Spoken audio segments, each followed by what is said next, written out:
అది నెంబర్ స్వామి కఠోపనిషత్తులో ఎన్నో పేజీలో ఉంది. చూస్తా.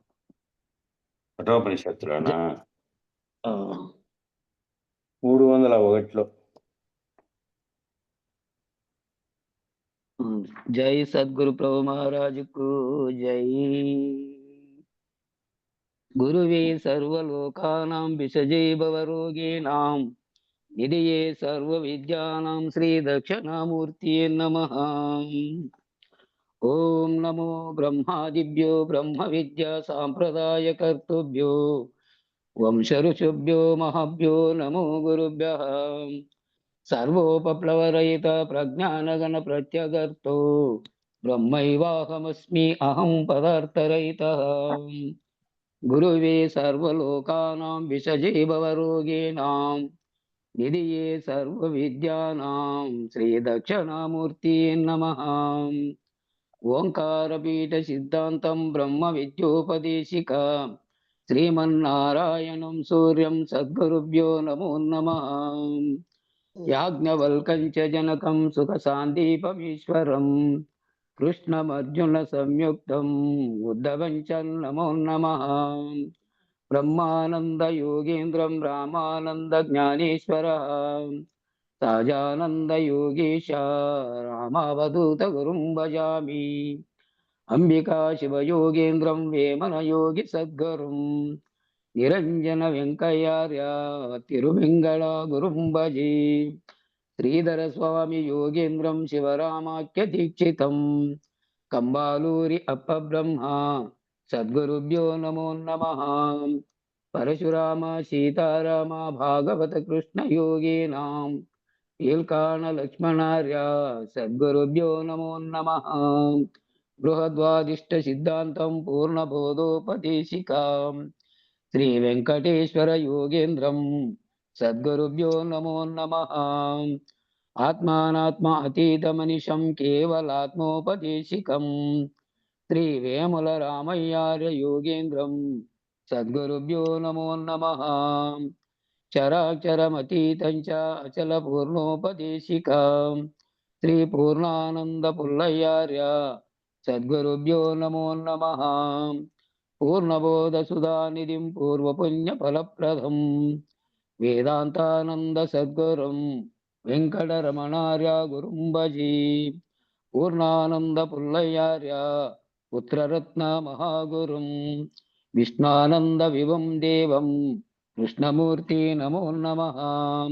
పరబ్రహ్మానంద వర్షం పరాపర సమాదర్శం జ్ఞానాజ్ఞానతీతానంద శ్రీ అశ్వత్థాయ నమోస్తుతే.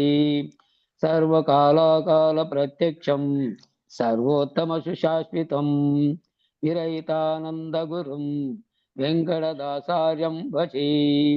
అస్మద్గురు సమారంభం కృష్ణ సాందీప మాధ్యమం శ్రీ మహావిష్ణు పర్యంతం వందే గురు పరంపరం. జై సద్గురు ప్రభు మహారాజుకు జై. జై శ్రీ వెంకటాంబ సమేత శ్రీ పూర్ణానంద పుల్లయ్యార సద్గురు ప్రభు మహారాజుకు జై. జై గురుదేవ్. జై గురు. లింగ భంగం. నేననదు జడ శరీరం సత్తైన చిత్తును పుట్టలేదు, పుట్టినా నను భ్రాంతియే అకముగా బంధమై భ్రమించెను. భ్రమ నేను దేగమంతే మానసిక సంకల్పమే ప్రపంచం. పంచకోశాలతోనే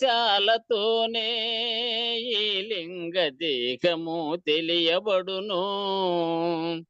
సద్గురుని సూచనలతో ఈ లింగ దేహము భంగమైతే ఏకాత్మ స్వరూపంపై చెలువొందు రమణీయమే రమణుడు. అహంకారపు రూపురేఖలు రూపంబుతో బుట్టునో ఈ ఏకము రూపంబుతో వెలయునో. దేహంబుతో మనసుగా తెలియును, అహంకారము మేయును ఆహారమును మేయును. తన మనసు కనువైనదే ఆహార విహారములు సల్పును రూపమునకు వేరుగా ఏకము ఉనికి గలిగుండలేదు రూపమును విడిచినట్లు వెంటనే రూపమును ధరించును మార్పు పరివర్తనములు ఏకపు ద్వయ లక్షణంబులగును సీమ మొదలు ఏనుగు ఈ జన్మ పరంపరగా తెలిసెను వాటిలో జీవంబునే నేనుగా మనుజులు భ్రమించెను ఈ నేను కాదు దీనికి వృద్ధి క్షయములు గలవుగా చంచలంబైనట్టిది మార్పు నిజమైన నేను కాదు ఆవరణ విక్షేపమే సంసార బంధమై పరిణమించే విచారించిన దీనికి మూలమే లేదని తెలియవలెను సద్గురుని సూచనలతో ఆవరణ విక్షేపరహితమైతే ఏకాత్మ స్వరూపంబై తెలువందు రమణీయమే రమణుడు నేను ఏదో తెలియమో మేనుకు మూలమేదో తెలియమో మేనుకు మూలమైన నేనుకు మూలమే లేదు లేదు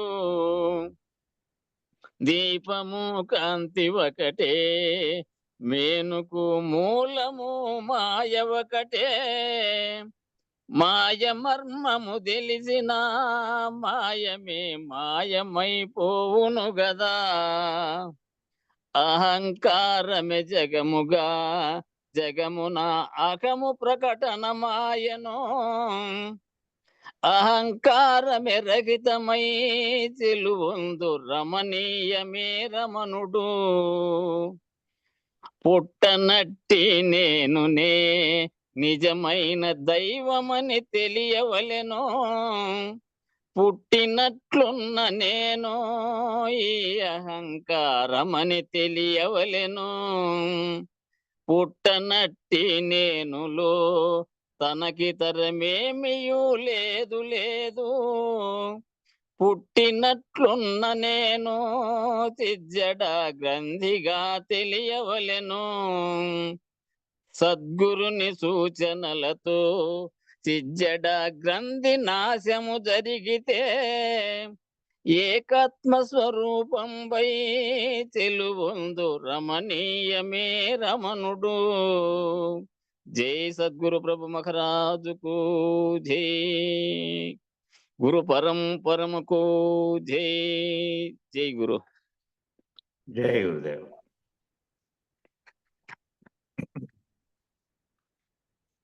జై గురుదేవ్ అందరికీ.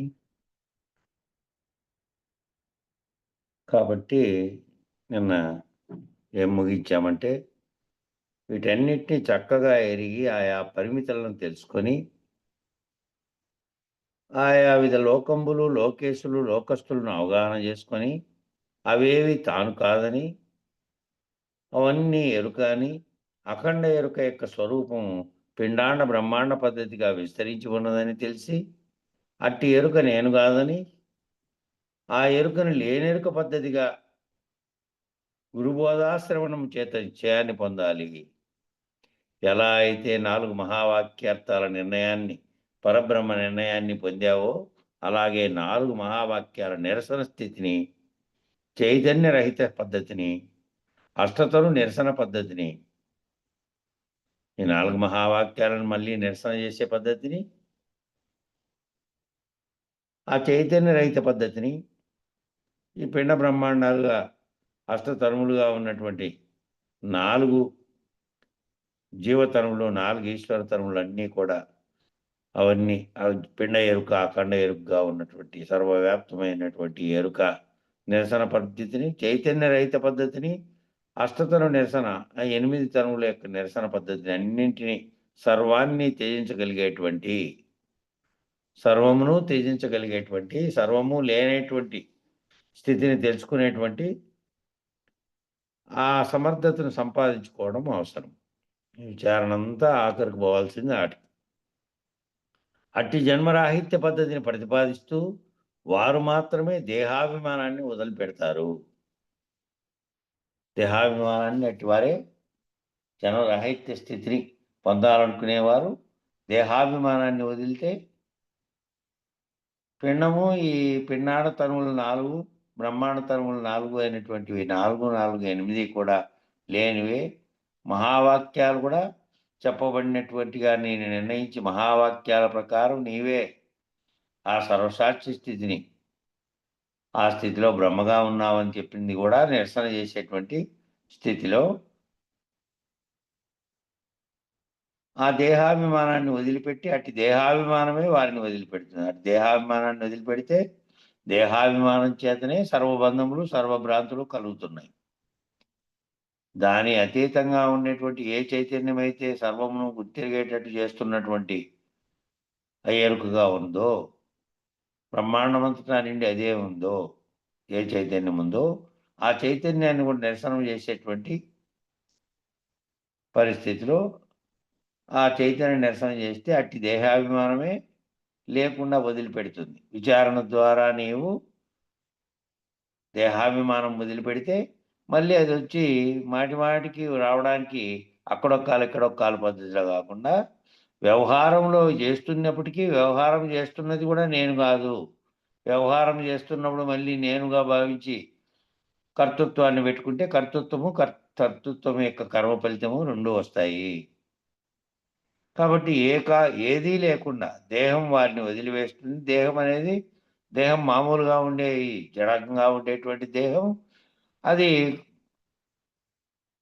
అది వృద్ధి చెందింది, జన్మించింది, వృద్ధి చెందింది, నశించే స్థితికి చేరుకుని మళ్ళీ నశించేటువంటి స్థితి దానంతట అదే. దానికి ఏమి ప్రయత్నంతో కాదు. పరిణామం ఏమిటి అంటే పరిణామం చెందడమే. మొక్క పుట్టి, పువ్వు పుట్టి, పండుగ తయారై, కాయ తయారై మళ్ళీ అది దాని వయసు అయిపోయి మొదలి అదంతకదే రాలిపోయిన రీతిగా ఆ శరీరం రాలిపోతుంది.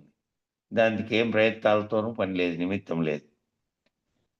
ఏదైతే ఉన్నదో ఈ సర్వము కూడా సదా సర్వకాలముల యందును ఏ పరిణామము లేక మార్పు లేక కదలక ఉండేటువంటి బయలుస్థితి యందు చేరినటువంటి వారు జన్మరాహిత్య స్థితిని పొందినవారు. ఎవరైతే ఎల్లప్పుడూ కూడా సదా ఎల్లకాలములందు ఎప్పుడు ఈ విధమైనటువంటి జన్మరాహిత్య స్థితిని చేరుకున్నటువంటి వారు ఏ విధంగా ఉంటారు అంటే ఏ పరిణామము లేక, పరిణామాలన్నీ జరుగుతున్నప్పటికీ వాటిని కళ్ళతో చూస్తున్నప్పటికీ తనలో జరిగేటువంటి వాటితో కూడా తాదాత్మ్యం చెందకుండా, ఏ పరిణామము లేక, మార్పు లేక, కదలక ఏది తనలో కలిగేటువంటి భావస్థితి కదలకుండా ఉండాలి. భావస్థితి కళ్ళు మూసుకొని భావస్థితిలో, ధ్యాన స్థితిలో ఈడ కూర్చున్నాను, నిరంతరము నేను ఇట్లే ఉన్నాను, ఎక్కడా పోవట్లేదు. శరీరం కాదు, శరీరం ఎక్కడన్నా పోని, శరీరం తిరగని, కదలకుండా ఉండని, శరీరంలో ఉన్నటువంటి ఇది చేసే పనులకు కారణమైనటువంటి ఆ కారణమైనటువంటి చైతన్య రహిత స్థితిలో ఉండాలి. ఆ ఉండి ఏ పరిణామము భావములలో లేకుండా జరిగేదంతా కళలో జరిగినటువంటి వాటి వల్లే తాను గుర్తిస్తూ తాను దానితో తాదాత్మ్యం చెందకుండా మళ్ళీ తన యొక్క వ్యవహారాలన్నీ జరుగుతున్న వాటిలో తాను కర్తగా లేకుండా అని చెప్పారు. అదే నిష్కామ కర్మగా నిర్వహించమనేది భగవద్గీతలో కూడా చెప్పిండేది. కాబట్టి కదలక ఉండేటువంటి బయలుస్థితి యందు చేరినటువంటి వారు. బయలుస్థితి ఏ విధంగా ఉందంటే ఈ జగత్తుతోనూ, జగత్తు యొక్క పరిణామాలతోనూ, జగత్తులో జరిగేటువంటి అన్ని రకాలైనటువంటి ఏ వ్యవస్థతోనూ సంబంధం లేనటువంటి స్థితిలో ఏ విధంగా ఉందో ఆ విధమైనటువంటి దాంట్లో, ఆ విధమైనటువంటి బయలు స్థితిలో తన యొక్క మనస్సు ఆ స్థితిలో ఉండి తాను అశరీరుడుగా, గుర్తెరిగే శరీరం లేనివాడుగా భౌతిక శరీరం జడంగా ఉన్నది ఉంది. దాంట్లో ఉన్నటువంటి అధిష్టానంగా ఉన్న గుర్తెరిగే శరీరం అనేది అది కూడా గుర్తెరగలేదా మరి? ఆ స్థితిలో కూడా గుర్తెరుగుతోంది గదా! చుట్టూ ఉన్నదాన్ని గుర్తెరుగుతోందా లేదా? తన ముందు జరిగేది, వెనక జరిగేది, తనలో జరిగేది అన్నిటిని గుర్తెరిగి సాక్షిత్వ స్థితిలో ఉంది. ఉందినా కూడా వాటితో తాదాత్మ్యం చెందకుండా, వాటితో రమించకుండా అశరీర పద్ధతిలో ఏదైతే సంకల్పాలకు కారణమవుతుందో అది సంకల్పాలు చెందని స్థితిలో సంకల్పములు, వికల్పములు అన్నీ కూడా కేవలం కలలోనే జాగ్రత్తావస్థలో జరుగుతున్న కలలో జరుగుతున్నాయి. మిగిలిన 2 అవస్థల్లో ఒకటి కల, ఒకటి గాఢ నిద్రావస్థలో చైతన్యరహితమైనటువంటి మనసుతో ఉంది. వ్యవహరించి జాగ్రత్తావస్థలో లేదు అనేటువంటి స్థితిలో ఎవరైతే చేరిన వారున్నారో, జన్మరాహిత్య స్థితిని పొందినవారు, మోక్షమును సాధించినటువంటి వారు, అట్టి దేశకేంద్రుల ఆశ్రయాన్ని పొంది, అటువంటి దేశకేంద్రుల యొక్క ఆశ్రయాన్ని పొంది, వారి యొక్క జీవన విధానాన్ని అనుసరించి వాళ్ళు ఏ విధంగా అనుసరిస్తున్నారు, ఏం జరిగినా పెద్దగా పట్టించుకోకుండా దాని వైపుకు మనసు చెలించినట్టుగా ప్రవర్తించకుండా ఉండేటువంటి భావములో తాము రహితులమైనటువంటి వారు ఎవరైతే దేశకేంద్రులు ఉన్నారో వారి యొక్క జీవన విధానాన్ని అనుసరించి, వారి యొక్క బోధన అనుసరించి జీవనాన్ని గడుపుతూ అట్టి పరమపదాన్ని మనం కూడా సాధించేటువంటి ప్రయత్నం చేయాలి. మనం కూడా ఆ ప్రయత్నం చేయాలా. అట్టి దేశకేంద్రుని గురువుగా పొంది ఆ గురువు దగ్గర ఆ విధంగా స్థితిని పొందేకి ప్రయత్నం చేయాలి అనేది చెప్తున్నాడు. మళ్ళీ ఇక్కడ యథా దర్శే తథా త్యని, యథా స్వప్నే తథా పితృలోకే, యథాప్పు పరీణ దదృశే తథా గంధర్వలోకే, ఛాయాతప యోరివ బ్రహ్మలోకే అనేటువంటి దాన్ని యొక్క శ్లోకానికి తాత్పర్యం చెప్తున్నాడు. ఓ నచికేతుడా, మనుష్యుడు తన దేహ ప్రతిబింబమును అద్దముందు ఎట్లు స్పష్టముగా చూచునో, మనుషుడు తన దేహ ప్రతిబింబాన్ని అద్దం నుండి ఎట్లు స్పష్టముగా చూచునో, ఆ ప్రకారం ఈ లోకముందే నిర్మలమైన తన బుద్ధి యందు స్వరూపమును స్పష్టంగా చూడగలడు. అద్దమందు ప్రతిబింబాన్ని కంటితో చూస్తున్నాడు. అక్కడ కంటికి కనపడుతోంది దృశ్య రూపంలో. అద్దంలో ఉన్నటువంటి ప్రతిబింబం, అద్దంలో వెనక పూసినటువంటి పూత ఏం చేస్తుందంటే మళ్ళా నీ రూపాన్ని రిఫ్లెక్ట్ చేసి కనపడేటట్టుగా చేస్తుంది అక్కడ ప్రతిబింబంగా. దాన్ని ఎట్లు స్పష్టంగా చూస్తున్నావో ఆ ప్రకారము ఈ లోకమందే నిర్మలమైన తన బుద్ధి యందు, ఈ లోకంలో ఉంటూనే ఈ లోకంలోనే నిర్మలమైనటువంటి తన బుద్ధిలో, నిర్మలమైనటువంటి అంటే ఈ మలినాలు అంటుకోకుండా ఉన్నటువంటి, మలినాలు అంటుకున్న తర్వాత మళ్ళీ జీవభావంతో దేహం నేననే మలిన స్వరూపంగా కాకుండా ఈ మలినాలు అంటకుండా ఉన్నటువంటి శుద్ధ చైతన్యంగా ఉన్నటువంటి స్థితిలో బుద్ధి యందు తన ఆత్మస్వరూపాన్ని ఏదైతే గుర్తెరిగి సర్వమును గుర్తెరుగుతున్నటువంటి స్థితిలో ఉందో, ఏదైతే మూడవస్థల్లో ఉన్నదాన్ని, మూడవస్థల్లో జరుగుతున్న క్రియలను కూడా తెలుసుకొని తుర్యావస్థలో ఉన్నటువంటి శాశ్వత స్థితిలో ఉందో ఆ స్థితిలో తన బుద్ధి యందు ఆత్మస్వరూపాన్ని స్పష్టంగా చూడగలడు. ఆత్మస్వరూపంగా ఏదైతే ఉందో అదే ఈ కదలికలు, ఈ ఆలోచనలు, ఈ సర్వము, ఈ సర్వ ప్రకాశంగా దాని యొక్క ప్రకాశం చేతనే సర్వము ఉన్నది. అట్టి నాయందున్నటువంటి ప్రకాశమే సర్వజీవుల్లోనూ ఉన్నది. అట్లే సర్వవ్యాప్తమైనటువంటి బ్రహ్మాండమంతా అదే ప్రకాశం, పరమాత్మ ప్రకాశంగా ఉంది. సర్వమును నడిపిస్తున్నటువంటి అఖండ ఎరుగ్గా కూడా అదే ఉంది అనేటువంటి భావంతో స్పష్టంగా చూడగలదు. స్వప్నమునందు జాగ్రద్వాసన వాసిరగుడు చేత స్వప్నంలో చూడండి, స్వప్నంలో జాగ్రత్తావస్థలో ఉండేటువంటి వాసనల చేత ఆ జాగ్రత్తావస్థలో జరిగినటువంటి వ్యవహారాలు, ఆ జాగ్రత్తావస్థలో నివసించినటువంటి తనలో కలిగినటువంటి భావనల చేత పితృలోకమందు కర్మఫల భోగమందు ఆసక్తులొకటి చేతను ఆ జాగ్రత్త యొక్క వాసనల చేత మళ్ళా స్వప్నంలో ఏవైతే తాను వ్యవహరించినట్టు చూస్తున్నాడో అట్లే పితృలోకమునందు కర్మఫల భోగముందు ఆ పితృలోకంలో అంటే తాను మళ్ళీ పోయేటువంటి లోకంలో ఈ కర్మఫల భోగములందు ఆసక్తి ఉన్నటు చేత తన ఆత్మరూపం అస్పష్టంగా కారణంగా తన ఆత్మరూపం స్పష్టంగా తెలుసుకోలేనటువంటి అంటే ఈ చేసే కర్మల యొక్క ఫలితం పితృలోకంలో దాని యొక్క ఫలములు దాని ఫలంగా వచ్చేటువంటి భోగాల యందు ఆసక్తి కలిగి ఉన్నందువల్ల జాగ్రత్తలో జరుగుతున్నటువంటి వ్యవహారాలలో ఆసక్తి కలిగినటువంటి వాసన రూపంగా అవి మళ్ళీ స్వప్నంగా ఏ విధంగా వస్తున్నాయో అట్లా తన ఆత్మరూపం అస్పష్టంగా కానదగును. గంధర్వలోకమున కూడా ఉదకమందు ప్రతిబింబం వలె ఆత్మదర్శనం అస్పష్టమే. గంధర్వలోకమున కూడా ఉదకమునందు ప్రతిబింబం వలె ఆత్మ దర్శనం అస్పష్టమే. ఉదకం అంటే నీళ్ళల్లో కనపడుతున్నటువంటి ప్రతిబింబం లాగా. నీళ్ళు నిశ్చలంగా ఉంటేనేమో ప్రతిబింబం నిశ్చలంగా కనపడుతుంది.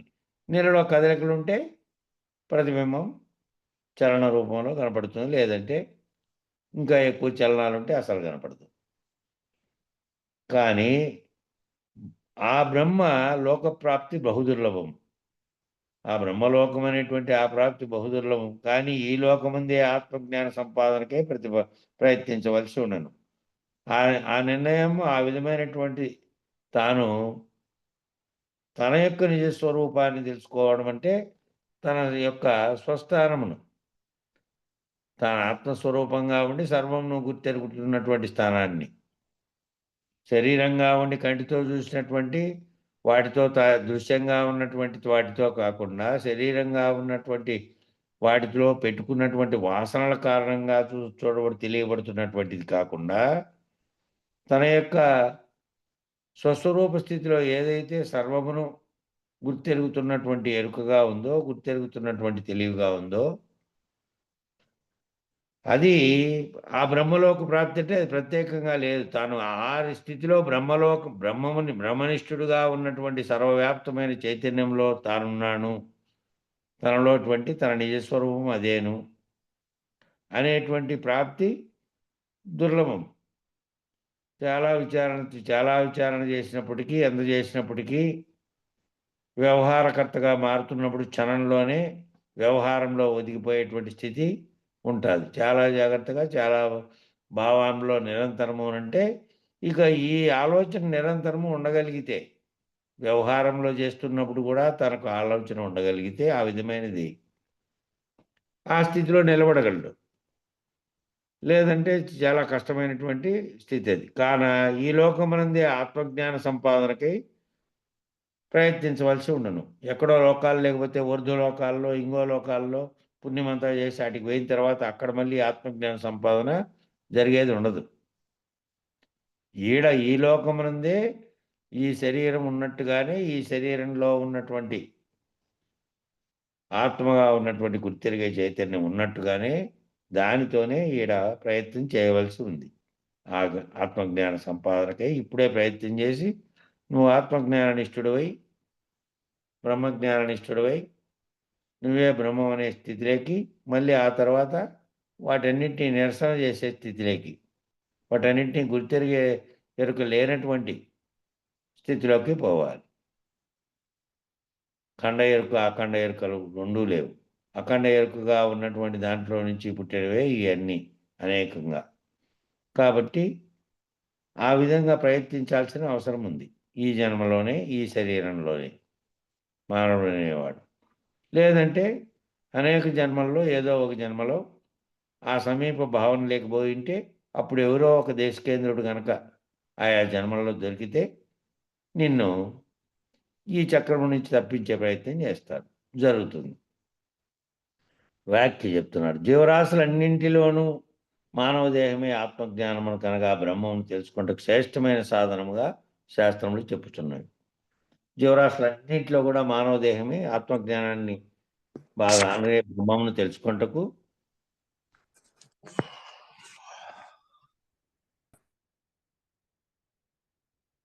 అనువుగా ఉన్నది. ఎందుకు అంటే విశ్లేషణ చేయగలిగినటువంటి బుద్ధి విశ్లేషణాత్మకమైనటువంటి స్థితి ఈ మానవ దేహంలో ఉంది. ఇతరత్రా ఉన్నటువంటి అనేక రకాలైనటువంటి జీవరాశులన్నిట్లోనూ లేదది. తనను తాను విశ్లేషించుకునేదే గాక ప్రపంచాన్ని విశ్లేషించగలిగినటువంటి మానవ శక్తి మానవ మేధస్సులో ఉంది. కాబట్టి ఇతర వాటివన్నిట్లోనూ పరిణామం వేగంగా జరుగుతున్నది మానవునిలోనే. ఇతరమైనటువంటివన్నీ మనం చూస్తున్నప్పటి నుంచి లక్షలాది, కోట్లాది సంవత్సరాల నుంచి వాన జీవన స్థితిగతులన్నీ అలాగే ఉన్నాయి వాటికి. వాటిలో ఏ మార్పు లేదు. మనిషిలో జీవన స్థితిగతులన్నీ మారిపోతున్నాయి చూడండి. మనం బతికినటువంటి వ్యవస్థ గాని, మనకంటే పూర్వీకులు రాజుల కాలం, అంతకుముందు కాలం జరుగుతున్నటువంటి సర్వ పరిణామాలు అంత వేగంగా లక్షలాది సంవత్సరాల కాలంలో ఎప్పటికప్పుడు మార్పు చెందుతుందానికి కారణం మానవుని యొక్క నిర్ణయాత్మకమైనటువంటి, విశ్లేషించగలిగినటువంటి, వివేకాత్మకమైనటువంటి బుద్ధి కుశలతే. అది వేగంగా విశ్లేషించగలుగుతుంది, గుర్తెరగగలుగుతుంది సర్వమును. ఆ స్థితిలో ఉంది. కాబట్టే ఆ మానవునికి ఆ విధమైనటువంటి అవకాశం ఉంది. బ్రహ్మమును తెలుసుకొనుటకు, ఆత్మజ్ఞానమును తెలుసుకొనుటకు శ్రేష్టమైన సాధనంగా చెబుతున్నారు ఈ శరీరమే. అట్టి మానవ దేహం ప్రాప్తించినప్పటికీ ఆత్మను తెలుసుకొనుటకు ప్రయత్నించని వారి జన్మ వృథాయగుచున్నది. అట్టి మానవ జన్మ వచ్చినప్పటికీ కూడా ఆ భౌతికమైనటువంటి శరీరానికి సంబంధించిన వాటిలో పడి కొట్టుమిట్టాడుతూ, ఆ తరువాత దాని చుట్టూ అల్లుకున్నటువంటి సంసారం అనే బాధ్యతలని, దాన్ని మోయడానికి కావలసినటువంటి ఆర్థిక, ధనము ఇవన్నీ కావాలి కాబట్టి, దానికి సంబంధించినటువంటి పనులు ఇవన్నీ నిరంతరము చుట్టుకుంటున్నాయి. నిరంతరము అవన్నీ ఎన్ని పనులు చుట్టుకున్నా, ఏం వ్యవహారానికి పోయినా, ఏం చేస్తూ ఉన్నా కూడా ఇది గనక భావనలో పడి, దీని విచారణ అనే దాంట్లో కనుక పడితే, అప్పుడు తాను చేస్తున్నటువంటి వాటివన్నిటి యొక్క ఫలితాల పట్ల కృంగడం గాని, పొంగడం గాని లేనటువంటి స్థితిని తెలుసుకోగలుగుతాడు. అటు తెలుసుకోలేకుండా ఉన్నటువంటి మానవ జన్మం దేహం ప్రాప్తించినప్పటికీ ఎవరైతే అది తెలుసుకోలేకుండా ఉన్నటువంటి స్థితిలో కాలాన్ని గడుపుతూ పోతారో, దేహం ఏర్పడినటువంటి బంధాలు, దానికి సంబంధించినటువంటి కుటుంబం, దానికి సంబంధించినటువంటి ఆర్థికాంశాలు ఇవే మెలుగుతాయి. వీటిలోనే కొట్టుమిట్టాడి శరీరం చాలించి మళ్ళీ ఏవైతే సంకల్పాలున్నాయో ఆ తీరకుండా తనలో కొట్టుమిట్టాడినవి వాటికి అనుకూలంగా ఉన్నటువంటి శరీరాలని మళ్ళీ ధరిస్తూ మళ్ళీ జన్మలకెత్తుతూ ఉంటాడు. వృథా అయిపోతుంది ఒక్కొక్క జన్మ. అనేక జన్మలన్నీ వృథా అయిపోయినాయి. ముందు కోట్లాది, లక్షలాది జీవరాశులకు సంబంధించినటువంటి జన్మలు ఎత్తాడు. మానవుడిగా జన్మించిన తర్వాత కూడా ఈ వివేకం గనక లేకుండా ఉంటే ఇతర పశుపక్షాదులు జీవించినట్టుగానే తాము జీవించి మళ్ళా అవి ముగించి మళ్ళా జన్మలను ఎత్తిన విధంగా జన్మ వృథా అయిపోతుంది. వారు మరలా అనేక జన్మలను పొందవలసి వస్తున్నది. దీపం ఉండగానే ఇల్లు చక్కబెట్టుకొనుము అని సామెత విన్నట్టుగా ఏ జ్యోతి ఉనికి వలన ఈ దేహం నడుచున్నదో ఆ జ్యోతి ఈ దేహమును విడువక ముందే తీవ్ర ప్రయత్నం చేసి సద్గురువుల వలన ఆత్మజ్ఞానం పొంది ఆత్మ సాక్షాత్కారం చేసుకునవలేను చెబుతున్నారు చూడండి. మరలా జన్మలను పొందవలసి వస్తున్నది. మామూలు స్థితిలో ఉన్నటువంటి శరీరమే నేనని భావిస్తూ దానికోసము దాని చుట్టూ ఉన్నటువంటి బంధాల కోసం తప్పించే స్థితిలో ఉన్నటువంటి వాళ్ళు ఆ విధంగా మళ్ళీ జన్మించాల్సినటువంటి అవసరం ఉంది. వారి జన్మ వృథా అవుతుంది. కాబట్టి ఈ అనేక జన్మలను పెట్టుకుంటూ వస్తోంది. కాబట్టి దీపం ఉండగానే ఇల్లు చక్కబెట్టుకొనుము అని సామెత ఎందుకు చెప్పారు అంటే, పగలంతానేమో సూర్యరశ్మి యొక్క వెలుగు చేత నీవన్నీ పనులు చేసుకుంటున్నావు, అన్నీ చక్కబెట్టుకుంటూ ఉన్నావు. రాత్రి ఏర్పడింది భూమి తిరగడం వల్ల, రాత్రిలో చీకటి వచ్చింది. కాబట్టి ఆ దీపం ఉన్నట్టుగానే ఇల్లు చక్కం. ఇంతకుముందు పూర్వకాలం దీపం అనేదంటే నూనె పోసి ఒత్తి వెలిగించి ఆ దీపం వెలుతురులో ఏమేం పనులు చేయాలో అవన్నీ చేసుకొని, తనకు సంబంధించినటువంటి శరీరానికి సంబంధించిన చర్యలన్నీ చేసుకొని తినడము, ఉండడము, నీట్‌గా శుభ్రం చేసుకోవడం అవన్నీ అక్కడివక్కడ ఎత్తిపెట్టి ఇళ్ళకి తాళాలేసి పడుకోవడం. నీళ్లు పెట్టి. ఈ విధమైనవన్నీ ఎప్పుడు చేసావు? వెలుతురు ఉండంగానే చేసావు. ఇక వెలుతురుతో పని లేదింక. అది అక్కడ పెట్టేసావు, పడుకొని నిద్రపోయినావు అన్నట్టు. కాబట్టి ఏ జ్యోతి వెలుతురులో నువ్వు ఇంట్లో అన్నిటినీ చక్కబెట్టుకున్నావో పడుకునే ముందు, ఏవన్నీ చక్కబెట్టుకుని ఆ వెలుతురు ఉన్నట్టుగానే అన్నీ సరిచేసుకున్నావో, అదేవిధంగా ఈ దేహంలో ఏ జ్యోతి అయితే వెలుగుతోందో, ఏ జ్యోతి వల్ల అయితే నీ శరీరం అంతా నడుస్తోందో, ఆ జ్యోతి ఉండంగానే అది పోయిన తర్వాత ఇంకేమీ లేదు. ఇది పారేసే కట్టయితుంది. ఇంక దాంట్లో చైతన్యం అనేది లేదు. కాబట్టి ఏ జ్యోతి వెలుగులో నీ దేహంలో ప్రకాశిస్తూ, ఏ జ్యోతి ప్రకాశం వల్ల ఈ సర్వక్రియలు జరుగుతున్నాయో, దానికి కారణమైనది ఏ జ్యోతి ఉందో అది ఉన్నట్టుగానే ఈ విచారణ చేసి, ఈ రకమైనటువంటి సద్గురువులు చేరుకొని, ఈ దేహమును విడవకముందే తీవ్ర ప్రయత్నం చేసి, మామూలు ప్రయత్నంతో వచ్చేది కాదది. ఏదో పోతే ఆడకు చెప్తున్నారంట, కథ చెప్తున్నారు, కథ వినొస్తే కథ తెలిసిపోయింది అనేటట్టు కాదు ఇది. తీవ్ర ప్రయత్నం చేసి సద్గురువుల వలన ఆత్మజ్ఞానమును పొంది, అటువంటి సద్గురువులు అయి ఉండాలి వారు కూడా. నీ యొక్క అజ్ఞానాన్ని, భ్రాంతుల్ని సర్వము తొలగించగలిగినటువంటి దేశకేంద్రులై ఉండాలి. అట్లయితేనే చేయగలుగుతారు. లేదంటే కొంతవరకు బోధ అయితే తెలుసుకోగలుగుతారు తప్ప, మీరు మళ్ళీ అట్టి స్థితిని, సర్వభ్రాంతులను వదిలినటువంటి ఈ జన్మలోనే తాము రహిత స్థితిని పొంది, తానుగా లేనటువంటి తన నిజస్వరూపంగా ఉన్నటువంటి చైతన్యంగా ఉన్నటువంటిది కూడా రహితపరుచుకొని, ఉన్నప్పటికీ అశరీరుడుగా ఉన్నటువంటి స్థితిని పొందగలిగే అవకాశం ఉంది. అటువంటి సద్గురువుల వలన ఆత్మజ్ఞానం పొంది ఆత్మ సాక్షాత్కారాన్ని చేసుకోవాలి. తన ఆత్మస్వరూపుడుగా నిలబడితే, ఏ స్వరూపం ఏదైతే తనను నడిపిస్తున్నటువంటి దానికి, ఏదైతే సంకల్ప వికల్పాలకు కారణమవుతుందో, దేని ప్రకాశం చేతనైతే సర్వము నడవబడుతుందో, వేష్టి సమిష్టులు రెండు, దాన్ని నిరసన చేసేటువంటి ప్రయత్నము ముందు ఈ విచారణలో తాను ఆత్మస్వరూపుడుగా నిలబడితే, ఆ తర్వాత దాని నుంచి కూడా నిరసన చేసే స్థితి వస్తుంది అట్టి సద్గురువు వలన. కాబట్టి అట్టి ప్రయత్నం చేయనిచో, అట్టి ప్రయత్నమే చేయలేదు అనుకో, ఇతర లోకములలో, ఇతర దేహములలో ఆత్మను తెలుసుకున్నట సులభం కాదు. ఇతర దేహాలు పొందినప్పుడు, ఇతర స్థితుల్లో పొందినప్పుడు జన్మలు వేరువేరుగా పొందుతాడు. ఈ లోకంలో ఏ లోకంలో పొందని ఇంకా దాంతో దానికి విశ్లేషించగలిగినటువంటి సామర్థ్యం కలిగినటువంటి ఉండదు, ఆ స్థితి ఉండదు. ఇతరత్రా ఉన్నటువంటి అనేకమైనటువంటి నీ కళ్ళ ముందు చూస్తున్నటువంటి జంతువు లోకం కానీ, ఇతరత్రా ఉన్నటువంటివన్నీ చూసి నేర్పిస్తే కొన్ని పనులను చేయవచ్చునేమో కానీ, ఆ తెలివి వరకు అది బుద్ధి విశ్లేషణాత్మకత, వివేకము అనేటువంటి స్థితి వాటికి లేదు. ఇతరత్రా పశుపక్షాదులుగా, స్థావర జంగమాదులుగా ఉన్నటువంటి ప్రాణులు ఏ దానికి కూడా లేదు జగత్తులో. కాబట్టి అట్టిలు ఇతర లోకములలో, ఇతర దేహములలో ఆత్మను తెలుసుకుంటే సులభం కాదు. జాగ్రత్తావస్థలోని విషయములను స్పష్టంగా గుర్తించినట్లు స్వప్నంలో గుర్తించలేము.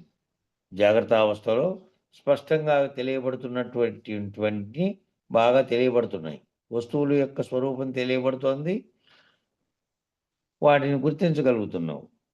అయితే స్వప్నములో ఏదైతే వచ్చిందో, స్వప్నములో కలగాపులగంగా వచ్చినటువంటి కొన్ని రకాలైనటువంటి గుర్తుండొచ్చు, కొన్ని విషయాలు గుర్తుండకపోవచ్చు. అది లీలామాత్రంగా నీకు కొన్ని గుర్తుంటాయి, కొన్ని గుర్తుండవు. కొన్ని ఏమో ఆ రావడానికి, ఆ స్వప్నం వచ్చింది, స్వప్నం ఏదైతే వచ్చిందో ఆ వచ్చినప్పుడు జరిగినటువంటి సంఘటనలన్నింటినీ కూడా సూక్ష్మ స్థితిలో ఉన్నటువంటి తైజస్సులు గుర్తుపెట్టుకున్నట్టుగా ఉన్నటువంటి సూక్ష్మ స్థితిలో ఉన్నప్పటికీ ఉన్న ఆ గుర్తును స్పష్టంగా తెలియబడలేదు. మళ్ళీ 2 రోజులు పోయిన తర్వాత అసలు అది గుర్తే ఉండదు. ఏం కల వచ్చింది అనేది అప్పటికప్పుడు మేల్కుంటానే ఏదో కల వచ్చింది అని, ఏదో అస్పష్టంగా తోచింది, ఏదో అస్పష్టంగా జరిగింది అని చెప్పగలవే కానీ స్పష్టంగా కొన్ని చెప్పలేవు. కొన్ని అయితే జరిగిండేటి చెప్పగలవు. మళ్ళీ వాటిని కూడా ఈ జాగ్రత్త అవస్థలో గుర్తించినట్టు మళ్ళా గుర్తుపెట్టుకునే స్థితిలో ఉండవు అవి. అటులనే ఆత్మను పితృలోకంలో అస్పష్టంగా మాత్రమే గుర్తించగలం. ఇంకో లోకంలో ఎక్కడో ఈ ఆత్మ పోతుంది, అక్కడ పోయి అక్కడ చేరుతుందంటే అక్కడ ఏది లేదు. కలలో కదా కలిగిన దాన్ని గుర్తించలేనటువంటి, గుర్తించినా కూడా గుర్తుపెట్టుకోలేని స్థితిలో ఏ విధంగా ఉందో అట్లనే అక్కడ కూడా నీటిలోని ప్రతిబింబం వలె గంధర్వలోకమున గుర్తించగలం. గంధర్వలోకమే నిజానికి లేదు, కేవలం ఊహాకల్పితమైనటువంటిదే అది. అట్లా నీటిలోని ప్రతిబింబం, నీరు నిశ్చలంగా ఉంటే తప్ప ప్రతిబింబం కనపడే స్థితే లేదు. పారే నీళ్ళల్లో కానీ, ప్రవాహాల్లో కానీ, కదలికలు ఉన్నటువంటి అలలు ఇట్లాంటివి ఉన్నటువంటి వాటిలో కానీ కనిపించదు అసలు. బావులు లాంటి చోట, నిశ్చలంగా ఉన్న చోట తప్ప ప్రతిబింబం కనపడదు. అట్లా నీటిలోని ప్రతిబింబం వలె గంధర్వలోకమును గుర్తించగలం. అంటే ఏది స్పష్టం కాకుండా అస్పష్టంగా. అదే అద్దంలో స్పష్టంగా గుర్తించగలం నీ ప్రతిబింబం. కాబట్టి ఎండ నీడలను స్పష్టముగా గుర్తించినట్టు, ఎండ నుంచి వచ్చినటువంటి నీ శరీరం మీద ఎండబడితే దానివల్ల ఏర్పడిన నీడల్ని గుర్తించగలవు. అలాగే లేదంటే నీ ఎండ నేరుగా స్పష్టంగా పడుతున్నటువంటి భూమి మీద ఎండబడుతుంటే ఎంత స్పష్టంగా అనువుగా ఉన్నటువంటి, అత్యంత చిన్నగా ఉన్నటువంటి ఓ చక్కెర పలుకు స్థాయిలో ఉన్నటువంటి దాన్ని కూడా గుర్తించగలవు ఎండలో. చెట్టు నీడన అప్పుడే తేడా వచ్చేస్తుంది. వెలుతురు ప్రతిబింబించినప్పటికీ ఎండలో ఉన్నటువంటి స్పష్టత లేకుండా నీడబడినట్టుగా ఆ ఎండ యొక్క తేజస్సును, నీడ యొక్క ఏదైనా కానీ, చెట్టు నీడ కానీ, నీ నీడ కానీ, ఏ నీడనైనా ఆ నీడ యొక్క వెలుతురు లేకుండా, వెలుతురు తగ్గిపోయినటువంటి స్థితిని అస్పష్టంగా, వెలుతురు ఉంది కానీ అవతల ఎండబడినందువల్ల ప్రతిబింబించినటువంటి వెలుతురు అది, నీడలో ఉండే వెలుతురు. కాబట్టి స్పష్టంగా గుర్తించినట్టు బ్రహ్మలోకంలో ఆత్మను గుర్తించవచ్చు. ఏ విధంగా ఈ ఎండను, నీడని గుర్తించగలిగావో అట్లా ఏదైతే నీలో ఉన్నటువంటి చైతన్యం ఉన్నదో, ఏదైతే సర్వకాల సర్వావస్థల యందును చైతన్యాన్ని కలిగి ఉంది సర్వమును గుర్తించుతున్నదో, సర్వమునకు ప్రకాశం కలగజేస్తోందో దాన్ని నువ్వు గుర్తించవచ్చు.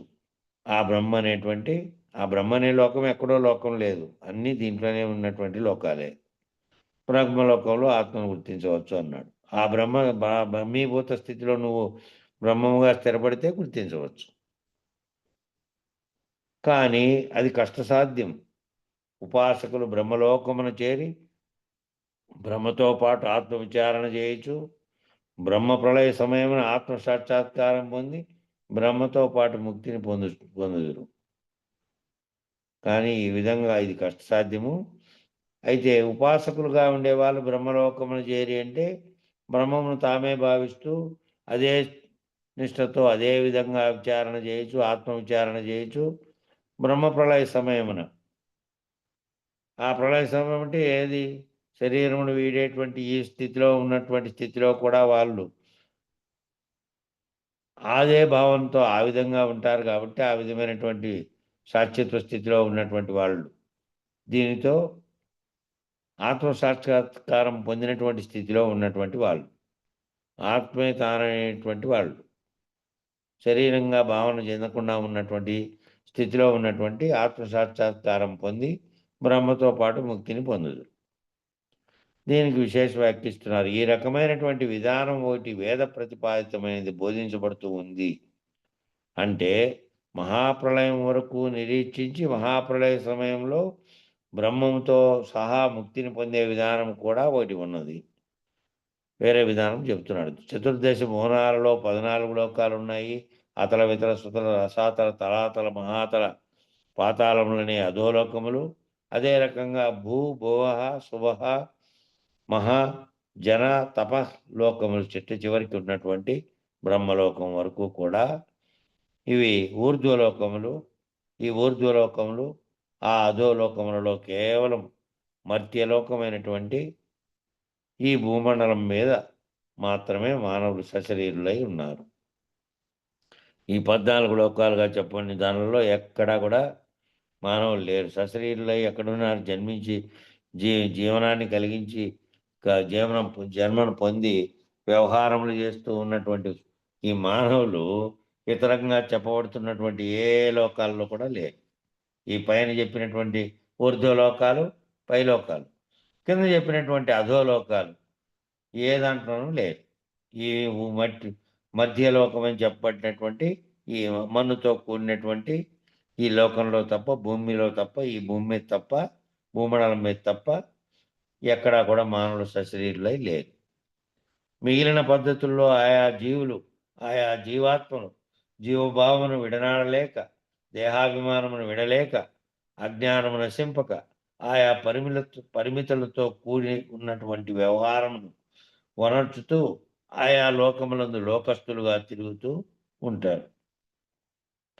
పుణ్యవశమున ఆయా లోకేశులుగా కూడా వ్యవహరించవచ్చు. ఆ లోకానికి అధిపతిగా లోకేశులుగా కూడా వ్యవహరించవచ్చు. దేవేంద్రాది పదవులను అలంకరించవచ్చు. దిక్పాలకాది పదవులను అలంకరించవచ్చు. ఇంద్రియాధిష్టాన దేవతా పదవులను కూడా అలంకరించి వ్యవహరించవచ్చు. కానీ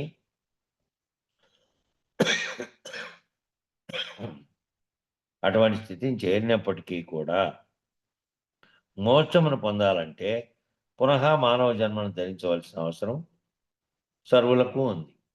వాళ్ళు చేసినటువంటి పుణ్య ఫలితాల వల్ల ఈ జీవాత్మలుగా ఉన్నటువంటి జీవభావను విడనాడలేక, దేహాభిమానం విడనాడలేక, అజ్ఞానం నశింపకుండే స్థితుల్లో కొందరుంటే, మళ్ళా ఆయా పరిమితులతో కూడినటువంటి వ్యవహారాన్ని చేస్తూ కూడా మళ్ళీ ఆయా లోకాల్లో వాళ్ళు లోకస్తులుగా తిరుగుతూ ఉండి, ఆ తిరుగుతూ ఉండి కూడా కొన్ని చేసినటువంటి పుణ్యకర్మల వల్ల, పుణ్యం వశం ఆ పుణ్యకర్మల వల్ల వాళ్ళు ఆయా లోకాల్లో నాయకులుగా, అధిపతులుగా, లోకేశులుగా వ్యవహరించవచ్చు. దేవేంద్రాది పదవులను అలంకరించవచ్చు. లేదా దిక్పాలకాది దిక్కులకు అధిపతులుగా ఉన్నటువంటి దిక్పాలకులుగా కూడా అలంకరించవచ్చు. కానీ ఇంద్రియాధిష్టాన దేవతా పదవులను ఒక్కో ఇంద్రియానికి ఒక్కో దేవతను చెప్పండి, అదే శరీరంలో ఉండేటువంటి ఇంద్రియాలకు అధిదేవతలుగా చెప్పండినటువంటి పదవుల్లో కూడా అలంకరించి వ్యవహరించవచ్చునేమో. కానీ మోక్షమును పొందాలంటే మాత్రం మళ్ళా పునః మానవ జన్మను ధరించవలసినటువంటి అవసరం సర్వులకు ఉన్నది. పుణ్యవశం చేత ఆడ ఏర్పడినప్పటికీ అది పూర్తి అయిపోయిన తర్వాత మళ్ళీ జన్మకు వచ్చే అవకాశము ఉంది. అది ఏది? తిరిగి రానటువంటి ముక్తి కాదు. అది మోక్ష స్థితిలో ఉన్నటువంటి తాను చేసినటువంటి పుణ్యకర్మల వల్ల పొందినటువంటి స్థితులు అవన్నీ. కాబట్టి ఎట్టి స్థితిలో తాను ఆయా లోకాలలో ఆయా లోకేశులుగాను, లోకస్తులుగాను, లేదంటే అధిపతులుగాను, దేవేంద్రాది పదవులుగాను, లేదా దిక్పాలకులుగా, లేదా ఆయా అధిష్టాన దేవతలుగా ఉన్నప్పటికీ మళ్ళీ ఈ స్థితిని పొందాలంటే మానవ జన్మ ఎత్తక తప్పదు. మానవ జన్మగా ఉండి మానవుడిగా ఉన్నటువంటి దాంట్లో ఉన్నటువంటి ఆత్మస్వరూపంగా ఉన్నటువంటి దాన్ని గుర్తెరిగి, ఆత్మస్వరూపంగా ఉన్నది సర్వవ్యాప్తమై ఉన్నది, సర్వవ్యాప్తమైన దాంట్లో పుడుతున్నటువంటి సర్వజీవులకు కారణమైనటువంటి విత్తనంగా ఉన్నటువంటి సంకల్ప స్థితిలో ఉండి అదే కలగజేస్తోంది అనేటువంటి చేసి, ఆ విచారణ ద్వారా బ్రహ్మం అనేటువంటి బ్రహ్మనిష్టాపరుడైనటువంటి వాడు ఆ బ్రహ్మనిష్టగా ఉన్నటువంటి అఖండ ఎరుకను కూడా తీసివేసుకొని, అంతకుముందు ఉన్నటువంటి అవ్యక్త స్థితి కూడా లేదు, వ్యక్తావ్యక్తములు కూడా లేనటువంటి స్థితిలో బయలు ఏ విధంగా ఈ జగత్తుతోనూ, జగత్తులో కలిగే పరిణామాలతోనూ, సృష్టితోనూ, మళ్ళీ ప్రళయంతో కూడా సంబంధం లేకుండా ఉందో, బయలు స్థితిలోనే ఆ స్థితిని ఎవరైతే భావన చెందేటువంటి స్థితి పొందుతారో అప్పటి వరకు అట్లాంటి స్థితిని మానవ లోకంలో మానవుడిగా ఉండి విచారణ చేసి పొందగలిగేటువంటి స్థితిగా ఉన్నది. కాబట్టి ఆ జన్మ ఎత్తినందుకు ఆ జన్మలోనే అది సాధ్యమవుతుంది. ఇంకా ఈ అనేక లోకాల్లో ఉన్నటువంటి వాటిలో ప్రాణులు లేవు, సశరీరులైన వారు లేరు, అక్కడ అశరీరత్వాన్ని పొందేటువంటి స్థితి లేదు.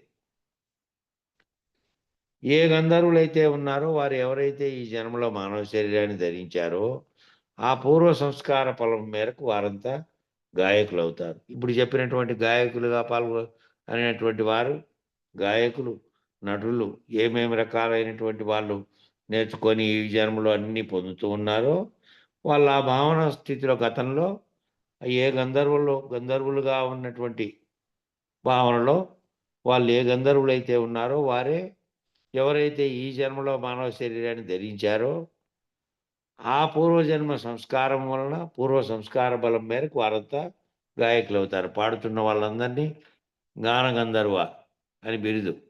ఎవరికి? బాలసుబ్రహ్మణ్యానికి. అనేకమైనటువంటి పాటలనైనటువంటి పాడాడాయన. అన్ని భాషల్లోనూ భారతదేశంలోని అనేక భాషల్లో పాడినటువంటి పాటలను పాడి గాన గంధర్వ అని బిరుదు. గానం చేయడంలో గంధర్వుడు అని.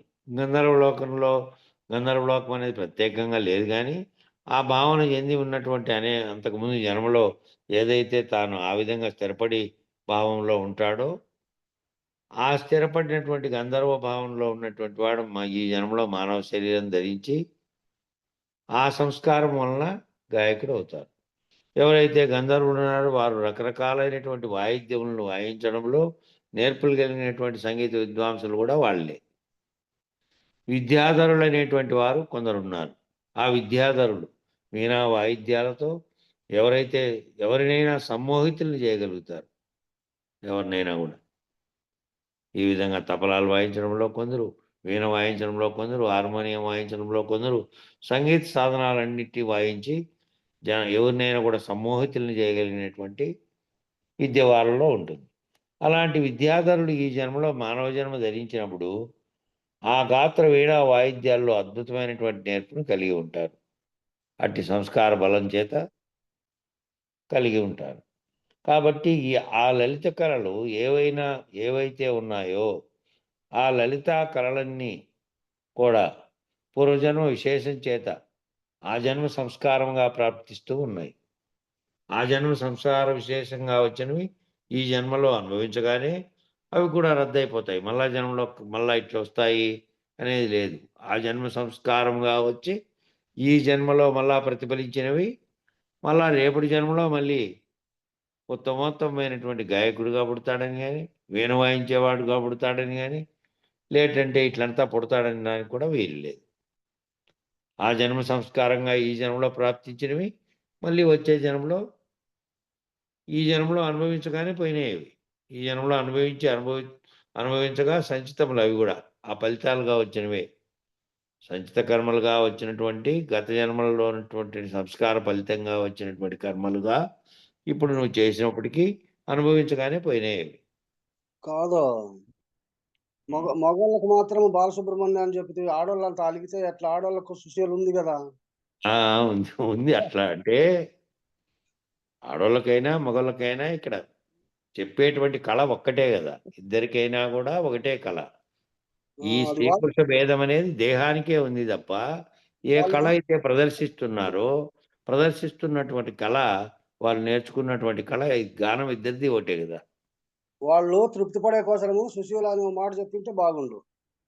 అదే ఇక తృప్తి పడడం అనేది మళ్ళీ ఇది ఏంది? అది తృప్తి పడడము, తృప్తి పడకపోవడం అనేది ఏంది? గానం అనేది పాడటం అనేది ఏ రకంగా అది పురుష గొంతుతో పాడిందే, స్త్రీ గొంతుతో పాడిందే అని కాదు. ఏ గొంతుతో పాడినప్పటికీ అందులో ఉన్నటువంటి తన్మయత్వాన్ని పొందడమే కదా. కాబట్టి తన్మయత్వం పొందడానికి స్త్రీ పురుష శరీరం అనే భేదాలు లేవు కదా. లేవు వాళ్ళ తృప్తి కోసం ఆ మాట చెప్పినాలే.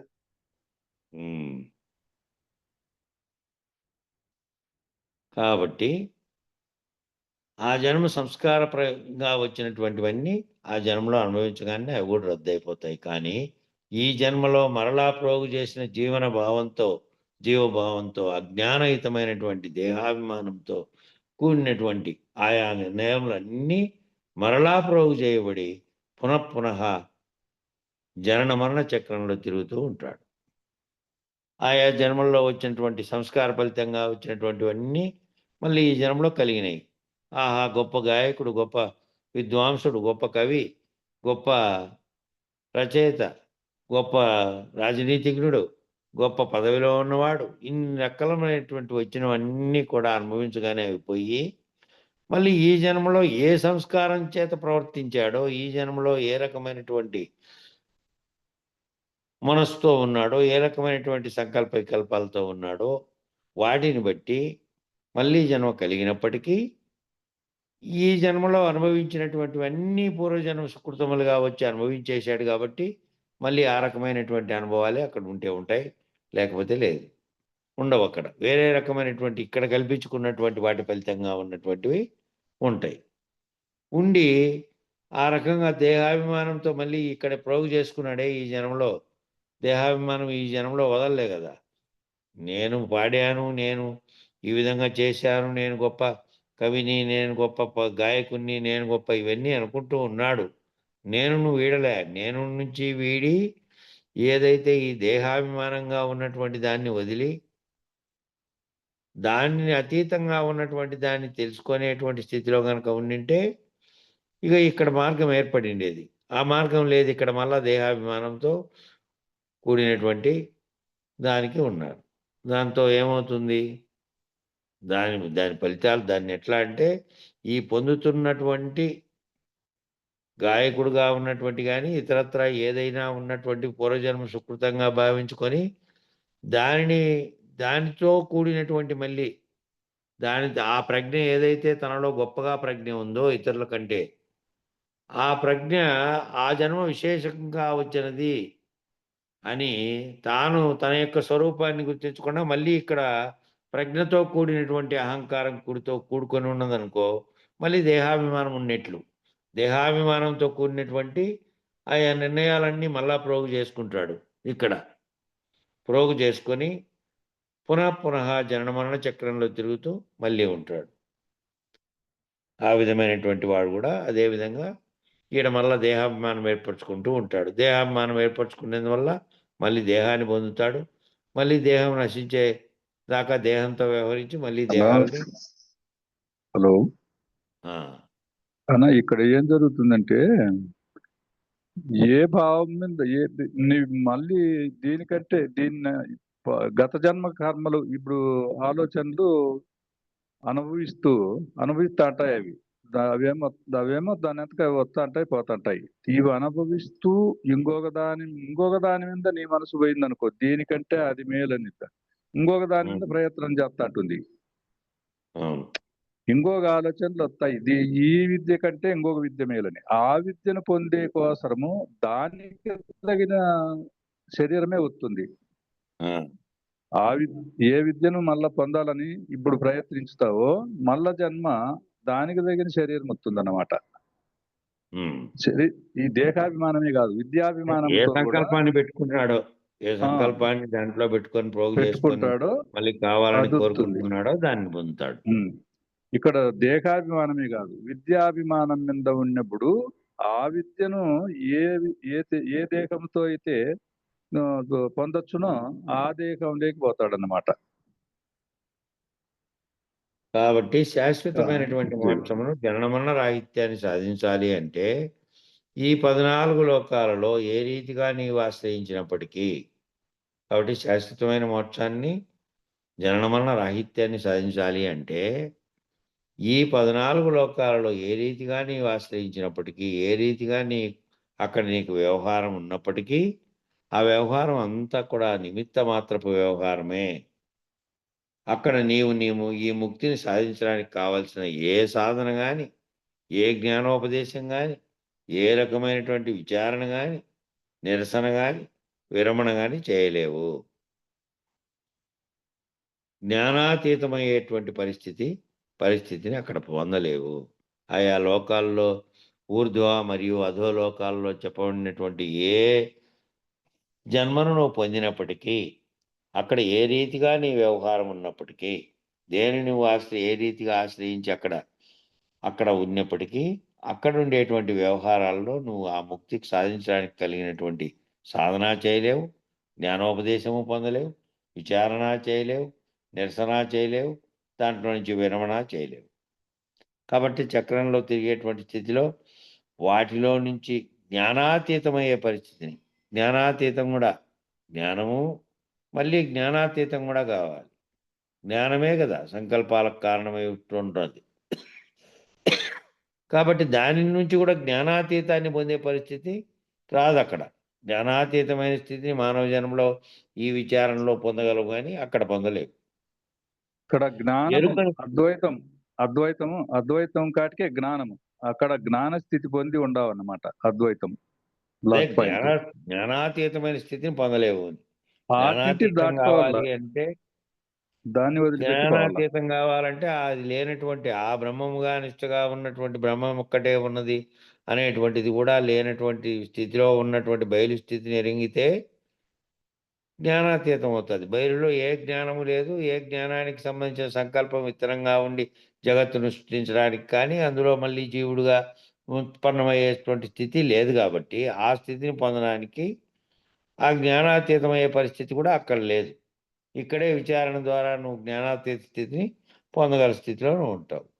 ఎరుకను విడిచిపోయేటువంటి ఎరుక లేకుండా చేసుకోగలిగేటువంటి సమర్థత కేవలం మానవ దేహంలో మాత్రమే ఉంది కానీ ఇతరత్రా దేహదారుల యందు లేదు. ఎరుకను విడిచిపోయేటువంటి ఎరుక లేకుండా చేసుకోగలిగేటటువంటి సమర్థత కేవలం మానవ దేహంలో మాత్రమే ఉంది. ఇతరత్రా దేహదారుల యందు లేదు. వారందరూ అనిమిషులు కాబట్టి వారికి ఆకలి దప్పికలు లేవు, జరామరణములు లేవు, నిద్ర ఆలస్య తామసాదులు లేవు. అవి భోగ్య శరీరములు మాత్రమే, కర్మ శరీరములు కాదు. అందువల్ల ఏ సాధనలు విచారణ వాళ్ళు చేయజాలరు. ఆయా లోకాలలో చెప్పబడినటువంటి శరీరాలు ఆయా స్థితులను పొందినటువంటి వాళ్ళంతా కేవలం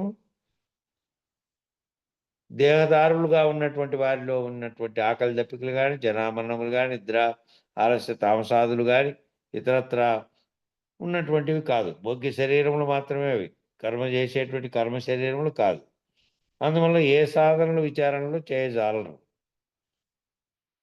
ఆయా భోగ్య శరీరములతో ఆయా లోకములందు ఎంతకాలమైతే వారికి ఆ రకమైనటువంటి సంస్కార విశేష బలం, పుణ్యకాలం, పుణ్యబలం, కర్మఫలం ఉంటుందో అంతకాలం ఆయా లోకములలో నందు విహరించి మరలా మానవులుగా జన్మిస్తూ ఉంటారు.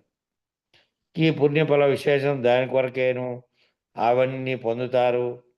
ఆ పొందేటువంటి వారి కోసం ఈ పుణ్యాలన్నీ ఎందుకు చేయాలి అప్ప అంటే ఈ రకమైనటువంటి మానవ జన్మలో ఈ విచారణ ఇట్లా జరిగితే గనక విచారణలో నుంచి తాను జ్ఞానాతీతాన్ని పొందినటువంటి వాడై గనక ముక్తిని పొందితే మళ్ళీ రావడానికి కారణమైనటువంటి జ్ఞానం లేదు కాబట్టి ఏ సంకల్పం లేదు కాబట్టి విత్తనంగా మళ్ళీ రావడానికి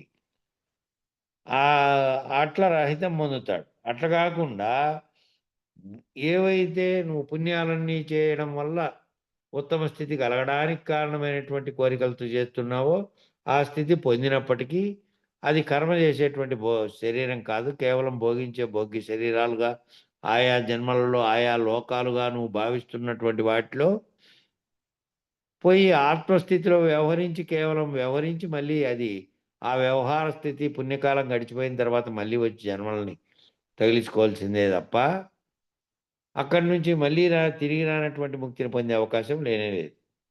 ఎందుకు అంటే కర్మ ఫలితంగా కర్మను చేస్తూ కర్తగా కర్మగా ఈడ ఉండేటువంటి రెండింటినీ వ్యవహారంలో విచారణ చేసి అది లేనటువంటి స్థితిని జ్ఞానాతీత స్థితిని పొందడానికి ఈ మానవ దేహం కరెక్ట్గా ఉన్నట్టుగా మిగతా వాటిలో ఉన్నటువంటి ఆయా భోగ్య శరీరాలుగా ఉన్నటువంటి ఊహాత్మకమైనటువంటి వాటిల్లో లేదు.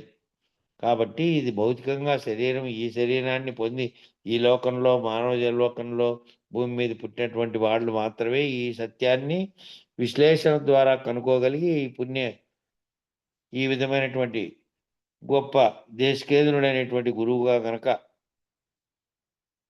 గురువు గనక తనకు దొరికి తాను కూడా ఆ స్థితిని గనక పొందితే అప్పుడు మానవులుగా జన్మించినటువంటి వాళ్ళు ఆ ముందు ఊర్ధ్వలోకాల్లో వేరు స్థితులను పొందినామని భావన చెందిన వాళ్ళు కూడా ఆయా స్థితులు గడిచిపోతానే మళ్ళీ మానవులుగా జన్మిస్తూ ఉంటారు. కాబట్టి ఈ సత్యాన్ని గ్రహించి మానవ జన్మను సద్వినియోగం చేసుకునేటువంటి ప్రయత్నం చేయాలి. మానవ జన్మ వచ్చింది కాబట్టి ఇప్పుడైనా కనీసం ఈ సత్యాన్ని గ్రహించి అవన్నీ ఏవేవో పుణ్యలోకాలుగా దీంట్లో చేసినా కాబట్టి నాకు ఉత్తమమైనటువంటి జన్మ లభించడమో లేకపోతే ఉత్తమమైనటువంటి ఊర్ధ్వలోక స్థితిగతులు అన్నీ వస్తాయి అని భావించేటువంటి ఆ ఊర్ధ్వలోక స్థితిగతులు కూడా మళ్ళీ అదంతా ఖర్చు అయిపోగానే పుణ్యఫలములన్నీ ఖర్చు అయిపోగానే మామూలుగా వచ్చి జన్మిస్తారు మానవలోకంలో మానవుడిగా. కాబట్టి ఈ మానవ జన్మ వచ్చినందుకు సద్వినియోగం చేసుకుంటే ఆయా ఊహాత్మకమైనటువంటి వాటిలన్నిట్లోనూ నేను మళ్ళీ పోతాననేటువంటి స్థితి. దానికి ఉదాహరణగా ఒక కథ కూడా ఇంతకుముందు ఎక్కడో వచ్చింది. దేవేంద్రుడు పంపించాడు, నిన్ను పల్లకిని తీసుకొని నువ్వు తపస్సు చేస్తున్నావట. నీ తపస్సుకు మెచ్చి నీకు ఇంకా శరీరం ఉన్నట్టుగానే నువ్వు ఇంకా మరణించి శరీరం పోతే ఆత్మ మాత్రమే పోయేటువంటి స్థితి లేకుండా నేను శరీరంతోనే తీసుకెళ్దామని వచ్చాను రథం వేసుకొని స్వర్గలోకంలోకి అని చెప్తే, అక్కడ విశేషాలన్నీ అడిగిన తర్వాత ఆ విశేషాలు ఎంతకాలం ఉంటాయో, ఆ పుణ్యఫల విశేషం అంతా అయిపోయిన తర్వాత మళ్ళీ ఒక జన్మ ఎత్తాలి కదా, నిష్కారణంగా నాకు సమయం అంతా పోతుంది, మళ్ళీ ఒక జన్మ అంతా నష్టమైపోతుంది, వద్దు నాకు అవసరం లేదది అని ఒక మహాముని తిరస్కరించాడు. స్వర్గలోకంలోకి తీసుకెళ్తామన్నా కూడా అవసరం లేదు పో, మళ్ళీ జన్మ ఆ పుణ్యస్థితులు అయిపోతానే జన్మించాలి కాబట్టి నాకు అవసరం లేదు, నాకు జన్మరాహిత్యాన్ని పొందేటువంటి స్థితిలో నేను చేసుకుంటున్నానని తిరస్కరించినట్టుగా మానవుడు కూడా మానవ జన్మ వచ్చింది, ఇప్పుడే ఈ చేసేటువంటి పుణ్య ఫలితాలతో దానిని ఆశించకుండా ఈ రెండు ద్వంద్వములు లేనటువంటి స్థితిలో ఉండేటువంటి స్థితిని తాను పొందడానికి ప్రయత్నం చేయాలి. సమయం సరిపోయింది, మంగళం చెప్పండి. జై సద్గురు ప్రభు మహారాజుకు జై. జయ జయ జయ మంగళం బనగా, జయమే సదా అపజయము గురునకు లేనిలేదుగా. జయ శుభాశయ హారతులు మన జయము కొరకే గాని గురునకు జయము జందగ జేయవేయి జన్మములన జేతగాదని. జయ జయ జయ మంగళం బనగా, జయమే సదా అపజయము గురునకు లేనిలేదుగా. జై సద్గురు ప్రభు మహారాజుకు జై. మంగళం గురుదేవాయ మహనీయ గుణాత్మని సర్వలోక శరణ్యాయ సాధు రూపాయ మంగళం. జై సద్గురు ప్రభు మహారాజుకు జై. జై శ్రీ వెంకటాంబ సమేత శ్రీ పూర్ణానంద పుల్లయార్య సద్గురు ప్రభు మహారాజుకు జై. జై లక్ష్మీ సమేత శ్రీ వేదాంతానంద వెంకటరమణార్య సద్గురు ప్రభు మహారాజుకు జై. జై శ్రీ కల్పమాంబ సమేత సద్గురు శ్రీ కృష్ణానంద కృష్ణమూర్తి ఆర్య సద్గురు ప్రభు మహారాజుకు జై. జై శ్రీ అచ్చమాంబ సమేత జ్ఞానాజ్ఞానగీత అశ్వత్థార్య సద్గురు ప్రభు మహారాజుకు జై. జై శ్రీ లక్ష్మీ సమేత విరహితానంద వెంకటదాసార్య సద్గురు ప్రభు మహారాజుకు జై. హిందుగల గురు భక్త మండలీకు జై. గురు పరంపరముకు జై. సర్వం సద్గురు చరణార విందార్పణమస్తు. సర్వే జనా సుఖినో భవంతు. ఓం శాంతి శాంతి శాంతి. జై సద్గురుదేవ. అందరికీ నా ద్వాదశి నమస్కారాలు గురువే. జై గురు.